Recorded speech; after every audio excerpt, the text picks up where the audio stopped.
escolha pelo Samir, na sua opinião? Até porque o Samir é o mais jovem, né? Vocês têm experiência do que ele. O que acabou definindo para que um presidente de federação jovem ainda, sem uma experiência tão relevante, possa ascender para um cargo tão alto? Vamos lá, eu acho que é importante a gente compreender o momento, né? A gente vinha de uma eleição muito machucada, que houve há um mês e meio atrás, onde houve muita cobrança em cima das federações, muita cobrança em cima dos clubes, enfim, com algumas informações que machucaram bastante a gente, que havia negociado o voto, que havia, enfim, os clubes também muito cobrados. E a gente, a partir daquele momento, se agrava uma crise muito grande da CBF. A crise foi se agravando, a gente tinha um grupo de WhatsApp, a história é essa, de alguns líderes jovens que a gente se entendia com a nova geração, e por afinidade esse grupo foi montado não para discutir política, mas para, enfim, discussão geral. E quando a coisa se aproximou muito, a gente entendia que poderia sim haver um afastamento e que dessa vez a gente ia fazer diferente. A gente precisava fortemente iniciar um movimento da indicação de uma pessoa e escrever uma chapa.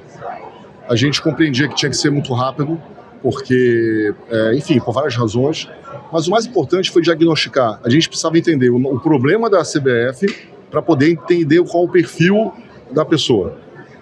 E na nossa visão, muito claro, a CBF, nos últimos anos, ela perdeu o afeto, ela perdeu a alegria de trabalhar, alegria no sentido técnico até, porque você tinha diretores, gestores, sem autonomia para decidir, com as funções esvaziadas, sendo assediado rotineiramente.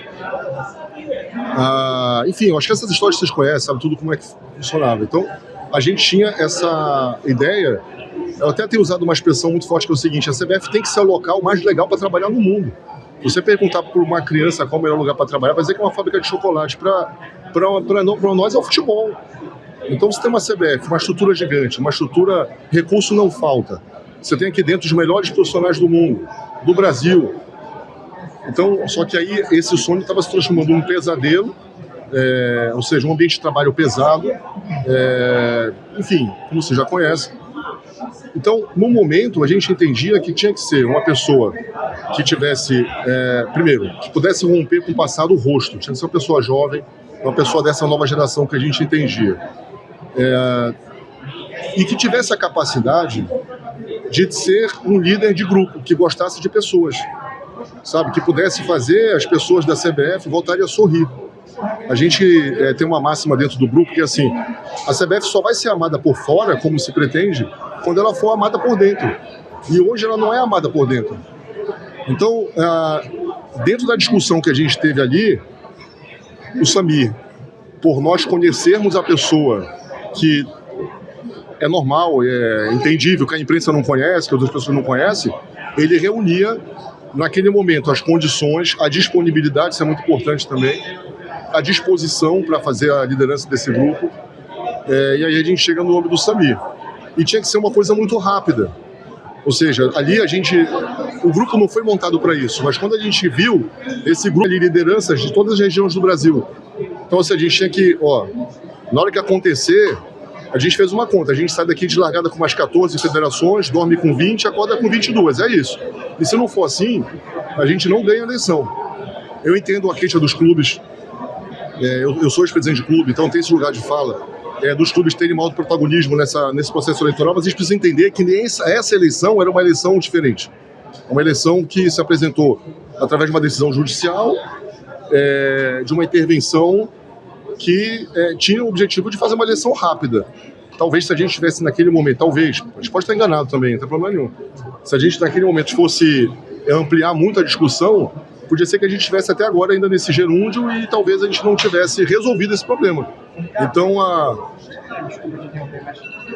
Vocês vão lidar com esses 20 clubes, né? Que 21, na verdade, né? Que disseram que não vem eleição, boicotar, enfim. Olha, boa pergunta, Rodrigo, porque é o seguinte, como eu te disse, eu vim de clube, então eu entendo a posição deles. Os clubes foram muito cobrados naquela primeira reunião, que foi unânime. Teve aquela questão do presidente do esporte que foi reclamar de um pênalti, falou assim, você não votou por unanimidade, você não pode reclamar, que aliás é uma lógica perversa, mas aconteceu. Como ela não foi combatida, aquilo virou um meme no Brasil inteiro, todos os clubes começaram a ser cobrados pela mesma situação. Então, a gente acha que os clubes estão machucados, e nós também estamos machucados, porque a gente também foi muito cobrado por uma informação absurdamente falsa de que havia sido negociado o aumento de salário para votar no Edinaldo. Então a gente tem que ter, o Samir principalmente, ter essa compreensão que o movimento dos clubes é legítimo, trazer para o jogo. E como a nossa proposta desse grupo é também muito verdadeira no sentido de construir em conjunto, eu não tenho dúvida que os clubes em breve vão estar sentados na mesa também, protagonizando junto conosco a mudança do futebol brasileiro. Esse protagonismo dos clubes é algo que nós também queremos e desejamos. Então, acho que com o tempo isso vai ser normalizado. É importante os clubes entenderem só uma coisa, que a gente é sócio da mesma dor. O que eles reclamavam de ausência de protagonismo, né, de não serem escutados, a gente, das federações, também reclamava o mesmo. Então agora é uma oportunidade nova para as federações e para os clubes trabalharem. Ricardo, desde a definição da chapa e também dessa carta divulgada pelos clubes, houve algum avanço no contato com os clubes e em especial com a Federação Paulista de Futebol, que ontem não estava aqui na Assembleia também? Não, diversos avanços. O Samir conversou com todos os clubes já, colocou-os muito confortavelmente.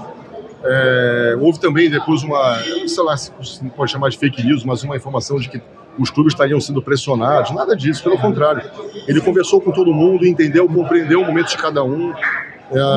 Com a Federação Paulista, é a maior federação do Brasil, é impossível, eu acho que a gente tem que ter capacidade daquela, que assim, né, terminou as eleições, de desarmar os palantes, compreender o papel de cada um e trabalhar. Então também pode ter certeza que não há esse ranço com a Paulista de forma alguma. Pelo que eu entendi, o Reinaldo não esteve aqui porque ele já tinha um compromisso, né, com a Champions feminina, ele tinha que ir para lá. Então, normal, tá? A vida vai seguir normal. Tá? O clima está de muita esperança. É importante a gente saber o seguinte,